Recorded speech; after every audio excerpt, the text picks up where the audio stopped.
What's up, everybody? I'm Scott. I'm Jason. And welcome to Liquid Kernedge. Jason, what's up, buddy? Oh, nothing much, man. It's good to see you. You too, man. It's been a couple weeks since we recorded. We put out a past recorded episode last week, one from the archives. Yeah, we had to put out something because you were enjoying your time in the great state of Louisiana. Louisiana, the Big Easy, if you will. I love it. I love it. Dude, what a fantastic place. You had a good time? I had a great time. Gosh. There was so much to do and not enough time. But yet when I came home, I thought that was about the right amount of time. I was there for 6 days. It was enough time to just, because we partied, because of Halloween, and, we did a ghost hunting expedition, which was a lot of fun. And we'll talk about more about that later on. But we went to the Saints and Bears game and toured beer factories. It was just cool. There's so much to do and just not enough time. But still, gosh, so you saw that leg injury with Zach Miller. Oh, dude, yeah. And it didn't look nearly that bad live. But then you watch the replay, and they showed the replay literally like 30 times because it was a reviewable touchdown. Well, not to mention that didn't they because of the amount of time that they spent with him, there was probably nothing else to do, so they kept. Yeah, it was the players under review for a touchdown, which ultimately pour salt into the proverbial wound. He dropped the ball. Oh, he did. Well, so duh. Yeah. But it was a very last second drop. Like he followed through with the catch, and it just kind of barely hit the ground. So they took away the touchdown on top of. Oh, jeez. So you talk about brutal. So his last play as a player is probably now going to be an incomplete pass because he dropped the touchdown. Maybe it's the same injury Teddy Bridgewater and the Vikings got last year. And I believe that he almost lost his leg too. He did, and he's actually going to play again here in 2 weeks. Oh, they're going to put him out. They cleared him to play. They didn't want him to play in London, so they said after the bye he's ready to go. Man, that's crazy. Zach Miller, hopefully, if he makes a full recovery, a year and a half, he can be back on the field. Man, well, and I've been watching the World Series, which ends tonight. Game 7. It's been a great World Series. You're a Dodgers fan, but I got to tell you, man, the Astros are hard not to love. Those guys are scrappers. I think both teams deserve to win. I think one of the teams is going to have a heartbreak that they're going to live with all year long, and I hope it's not the Dodgers. But if it is the Dodgers, I would be very happy that Houston played a great series, and that's what they've done. So I'll take a more direct route. I'm a Diamondback fan, and I hate the Dodgers. Okay, so screw you. Yeah, nothing personal. Podcast friendship's over. Glad you're a Doyer fan, but I am a Diamondback fan to the end. So let's go Stros. Oh gosh, man. So we've had a busy week. We had Halloween. We've had baseball. We had football. You were on vacation. Yeah. I went up to Las Vegas this weekend and saw a couple friends of ours, and we ran into an incident over the weekend. We were there. And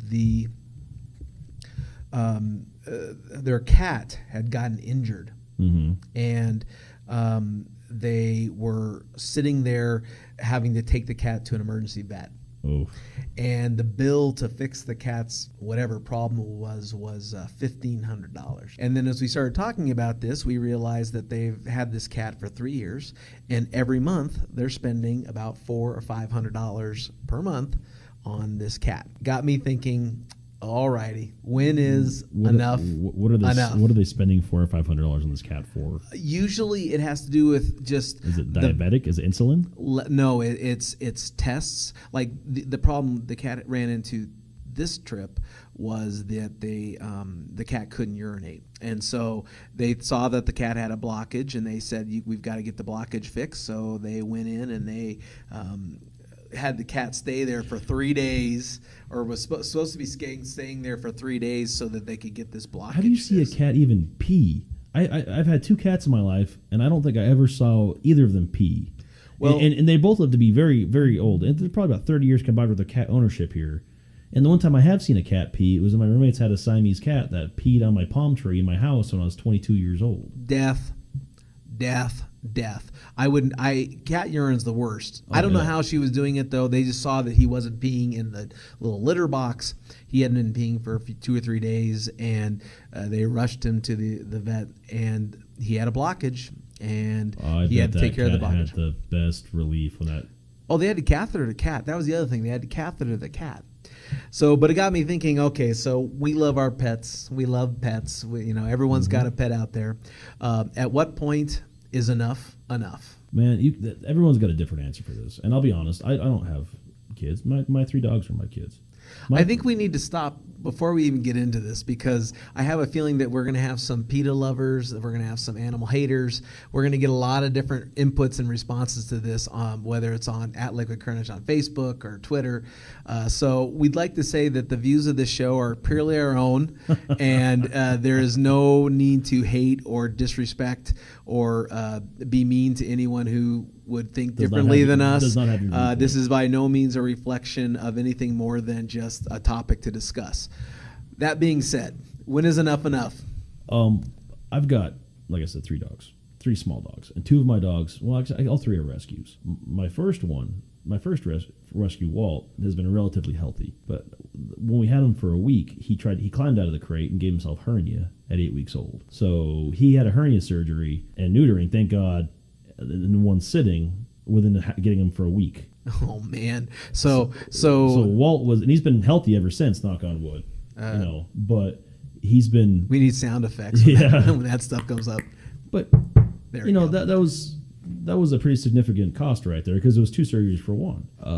Did you do the nip and tuck too? The nip? Oh, okay. There you go. Absolutely. So sorry, buddy. We tucked your hernia back in and cut off your balls at the same point. Hey, you got to do what you got to do. Hey, man, cost savings. And Henry, my mini Schnauzer, before I adopted him because I got hit by a car. He got hit by a car and he had his pelvis shattered. So he spent the first 2 months I had him in a crate, because the family that had him before couldn't afford the vet bill. So they just left him at the vet. At least they left him at the vet. Oh no! So when I got Hank, he had to have his legs banded together. He had to have he'd be in a crate unless I was there, and trying to watch him go to the bathroom. He was a pure acrobat. I don't know how he managed to balance on his front legs, but he was bruised from his stomach all the way down from where the car hit him.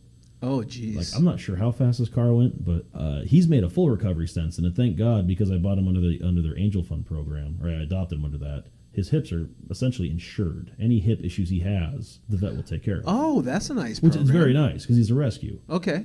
And he's been fine ever since. He runs. You've seen him. He runs. He sprints. He barks. You wouldn't even know that he had an injury. Exactly. You would think he's 100%, man. He's a running back for the NFL right now. Is he? Are those artificial, or is that just reconstructive of his hip? I think it's just reconstructed. Wow. So and did you have to pay for that one? No. Oh, okay. Well, so I paid the adoption fee, which recouped some of the cost. I see. Okay. So it wasn't like it wasn't like you go to like Mutt Matchers or whatever our local adoption agency is, and you pay, like $100 or whatever it is. Sure. I think I paid like $300 for Hank. Okay. But essentially he's fully, and like I said, you can never tell. Okay. Frankie, I got at 4 weeks old. He's maybe 5 pounds. You hear Frankie the most. Frankie is if you go on to Scott's Instagram, that's where you put the pictures every Sunday of the dogs during football season. And Frank, that is not a objects seem smaller than they appear in real life. No, that's Frank's real size. He's 4 pounds of power, and I got him at 4 weeks old with parvo. Oh, he had parvo? He had parvo. He and his 2 brothers had parvo, and they left him there. And I just happened to see it on Facebook. So I work out with the office manager, and I emailed her and said, "Hey, what's the deal with them?" And they said, "Well, we're taking applications. Put one in." And I talked it over with my girlfriend at the time, and decided that they were also asking $300. And I said, "No, I don't want to. I can't swing that right now." So she made me a deal a few days later, saying, "Listen, we like what you did with Hank. So if you want him, here's what we'll do for you." We worked out a deal, and he's been with me ever since, and he's perfectly healthy too, but he's covered under parvo under their adoption program too, which is really cool. So basically, by doing it this way, one part of the cost of whatever their problems were eaten by the veterinary, by the adoption fees, or the adoption place, and 2, the work that they did was actually covered, under the their insurance plan or whatever. They give you a guarantee on the services. Yeah, like that. Okay. If anything else happens with them, they'll fix that. Okay. Now, if Hank goes off and breaks his leg doing something stupid, which something happened, and I had to pay a certain dollar amount a month for their health, I don't think it'd be an issue for me. I'd find a way. Okay. I'd find a way. Find a way. Okay, so now carrying that forward, I have 2 dogs. One of them was it was a gift. She was a gift to Noreen's parents, that they, because of their age, they were a little worried that having a little dog around them would be dangerous to them. So we took her. She's a sweetheart. She's never had any problems. I mean, we sweet girl, yeah. We take her for grooming. We do the regular shots, and that's about it. Then our other dog, Ellie, was a rescue dog. Was not in great shape. She had either heartworms, And so there was some concern that there might be some residual effects, but the place that we adopted her from had taken care of the shots that she needed, and she is back up healthy and running and doing fine. So we have also been pretty blessed. My friends have 2 cats. They're brothers. Both cats have had issues. One of them has asthma, and they have to give the cat steroids to deal with the asthma. This other cat has internal problems like digestion, urination, those kind of areas. And when they told me that they spent $500 on average a month to take care of these cats, I began starting to add the numbers up. And $6,000 a year. Yeah, and they've had the cats 3 years. That's 18 grand. 18 grand. Yeah. Well, yeah. That is love right there. Yeah. So, but Adam and Brittany are great people, and they love their animals. They take care of them. But here's the quandary. Uh-huh. Now, I don't know about you. I don't have an extra $500 a month that I would put toward my pets at this point. If it was every month, if it was one-time deal where you spend $3,000 for a surgery, okay. Whatever. But at what point does the love of your pet have to be weighed to the dollar amounts that you're spending each month? I would have to give up drinking. Wow. See, that's a good pet owner. Yeah, I'd find a way. I would cut it out. I have a little tougher one on that because I love my dogs, and if taking care of the dogs at $500 a month stopped me from feeding your family, yeah, or stopped me from being able to pay my rent, yeah, or I'm going to go in debt up to my eyeballs for these dogs. No, I get that. I could see the dilemma. I don't know. I love animals, but it would be a tough part for me not to say, you know what? You're 2 years old. You've had a good life. Let's cut the cord. I want to thank everybody for listening to Liquid Kernedge. This is now the last episode. Have a good. No, I'm kidding. No, and that's your decision. I'm a firm believer in if you can keep that dog or that pet's quality of life at a high quality, and they can live a good life. If it costs a little bit every month, hey man, I understand, but we have to find out what's the threshold. What's that threshold? So for me, $500 a month would be a hell of a lot. Yeah. How about $1,000 a month? Man. I could see a Sophie's Choice here at some point. You could name $1 amount that would turn into. So we're living. Okay. So at this point, I would not go any further. So the 4 of us would be living in my truck in my parents' driveway. Yeah. At that point, because and I think. And the dilemma that I could see for them is those cats could live another 10 years. Yeah. I mean, you keep putting the money into them. They might be sick. They may not feel well, but they could still learn to be 10 years old. How much pain the animals are in when they're not on their meds or in their meds, what the quality of life is. And I'll be honest, if you're paying, we'll just say $1,000 a month for the animal upkeep, that can't go on forever, because if you're paying that much in animal health care, there's something seriously wrong with that animal, and I have to wonder what's that animal's actual quality of life, because they can't actually communicate that with you. So, yeah, well, and you know, when you have to balance out the love of the animal, like you said, those are your children. Like our dogs are our children. I can't say that; it kind of came out wrong. It would be really hard to say goodbye to Ellie or goodbye to Holly. Oh yeah. But then again, $1,500 a month. Yeah, I'd have to probably say goodbye. Yeah. But on that note, just to play devil's advocate, you can't compare one to the other, but if your child, an actual child, human being child, needed something that was $1,500 a month, we'd find a way. Yeah. And it's the mentality people have. You find a way. When it's something you really want, we always find a way. Yeah, I think the difference is that with children, usually there's one of two things. Either you have health insurance that's part of the extended costs of that life, whereas with animals, they have health insurance programs, but frankly, I don't know what they cost. Maybe it'd be cheaper. It might be, but if that's a pre-existing condition issue also, who knows how that goes? Because we can get into that in another topic for another day, for just a human health care as it is. Yeah, and we were talking about it. I'm not even sure if vets will put an animal down if they're not mortally. Yeah. Prognosis is not good. Yeah, it sounds very reminiscent of how we humans do it. You know what I mean? I wonder. I don't think they euthanize like they used to. Yeah, I don't think that I don't think that you could just say, you know what, I can't afford to spend $1,500 a month for this cat. We really need to make a different decision. Ultimately, I think I'd end up getting a second job. if it came down to that much for me, I would have to find a way to get a second job. Is there a dollar amount that would be the threshold, though, for you? No, because I don't want to think about that. I can't tell you. Our people are listening to try to get our insights into this very touchy subject anyways. You have to remember, my boys mean the world to me in a lot of different ways. So I would probably exhaust every resource I could to make sure that they were okay. I will take a moment to have our guests input any information or any insight. I can see our executive producer, Tom, busily taking his notes as he's listening to this. Now, does Tom have a dog? No, Tom has no pets. No pets. But if Tom had a pet, it would be a cat.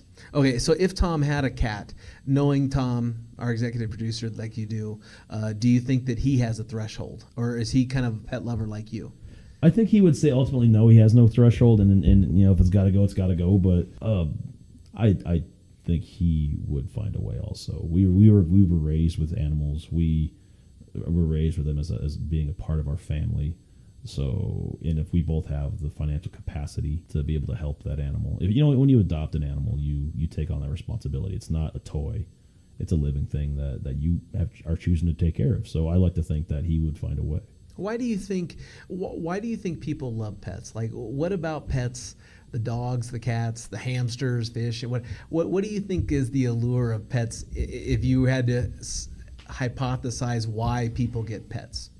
And I can't answer for cat people because I'll be honest, and even cat people will tell you that cats are assholes. I mean, you never know what their mood's going to be. But like, I came home from this trip, and my boys were so excited. Oh, they were I'd be gone for 6 days. Yeah, they were happy. Yeah. I mean, we played and they just enjoyed it. Plus, also, when they go to my parents' house, they sleep in a crate. At my house, they sleep on the bed. So oh, yeah. That's tough. I went to go to bed last night. All three were spread out. They had their own space. Yeah, the king-size bed king-size bed small. was... apparently, I was going to sleep on the floor if they had their way. That's funny. But, it's when it comes to something like that, the dogs are excited to see you. They're very happy, and other animals are too, I'm sure. But you have that attachment. You rely on them, they rely on you. They're stress relievers to sit there and pet them, and there's no. I don't know. There's very few downsides to having a little buddy like that. Because no matter what, like when you guys are out doing whatever else, and where everyone's busy for the weekend, I don't mind hanging out with my dogs. We'll go for rides, go for walks. It's just a very zen. Yeah, I know. Like, we rescued Ellie. I don't know if she lived a horrible life, but it sounds like she was in a kennel with a bunch of dogs. Mm. So, and she's when we got her, she was only 9 pounds. Hair was falling out, and she just wasn't in good shape. Now she's 15 pounds. She's very healthy. I'm always reminded how much she loves us because when I open the front door to go, Holly is a bolter. Like, she'll bolt for freedom, and she'll run down the street as fast as she can, and then I have to yell and scream and chase after. Ellie will take about 3 steps, and you can almost see the gears turning in her head, like, whoa, I got a pretty good gig here. I don't know. I'm good. I'll go back in the house. I'm fine. Just make sure the food's there, and I'm good. Yeah, Hank's a runner. That's how I got hit by a car. If he sees a dog or a cat, and he's going. Yeah, and that's a problem. So I have to watch that. Frankie's kind of the same way, but Walt, no, man. He knows. He knows a sweet deal when he sees it.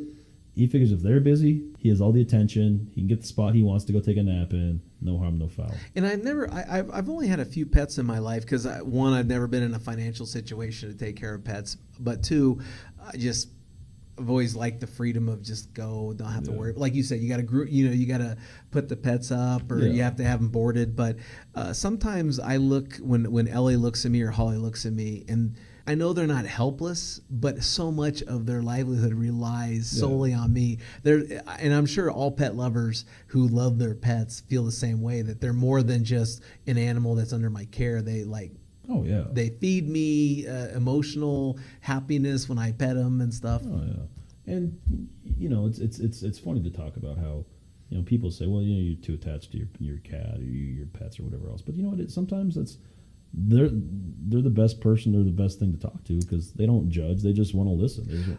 I don't know if you remember, but a few years ago, Mickey Rourke did a movie called The Wrestler, and he was up for a nomination for Oscars. Well, Barbara Walters always does an interview of the Oscar nominees, And right before the interview, his Chihuahua of 18 years had died. He owned a Chihuahua, and somehow Barbara was asking him a question, and that was his comment, was, when I had nothing and I hit rock bottom, I had this little dog. And you could tell that it was more than just my dog just died. It was like I lost a very important member of my family, that carried him through. And isn't it amazing that we have less admiration for our fellow human beings than we do for our pets? Like our pets, like I would walk over a bum to yell at the guy who's yelling at my dog. You know what I mean? Oh, absolutely. and it's funny. I have the same issue in movies where it's I can't handle seeing animals hurt. I don't like seeing it. You can kill people all day long. Fuck it, whatever. I don't care. Yeah. I've been desensitized. Like, I don't know if you watched the second season of Stranger Things yet. No, I haven't. I haven't watched it yet. Okay. So I don't want to give any spoilers, but there is a scene at the end of episode 4 that kind of I understood why they did it, but it's like, man, I could have gone without seeing. And it's and my mom and I were talking about coming from the airport yesterday. It's like, I don't like to see animals get hurt, and even in this fictitious world, the way it was done, it's like that's not like it's like I alluded to it instead of. Yeah, when I was a kid, I had a hamster, and the hamster somehow had squeezed through his cage and gotten out, and our cat got it good. Now, the hamster was still alive, though. It got hurt, and I think it snapped its neck, but it was still alive. Well, when you're a young kid and you're crying and your hamster's, not doing well, who has to take care of finishing the job but Dad, right?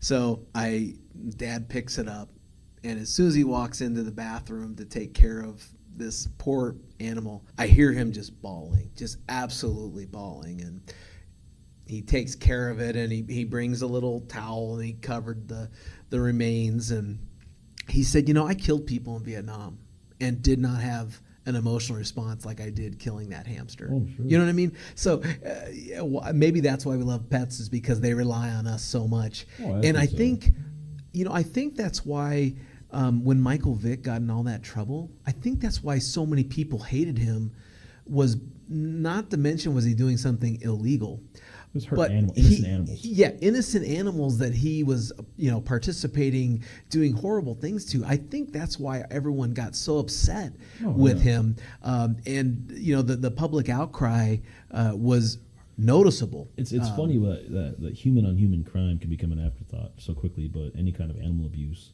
resonates with people. Yeah. And that's a funny commentary on society today. And I think it's probably the same with kids too, though. Like the things that are defenseless or can't take care of themselves, we sympathize with, because we don't want little babies, little dogs, little cats, birds, any of those. We don't want those animals hurt. No. And frankly, it says something about a human who has no problem with hurting a defenseless animal, or laughing when when something bad happens to a defenseless animal. It makes me wonder, what kind of person are you? What kind of person are you? And yet I'll walk over a bum to go yell at the person who. And that's the funny thing I saw down in New Orleans. It's the amount of homeless people or bums that had pets down there. And I don't know if they were using the pets to try to get money or whatever else. But do you think pets that are with homeless people on the side of the road and they see another pet in a car driving away get jealous?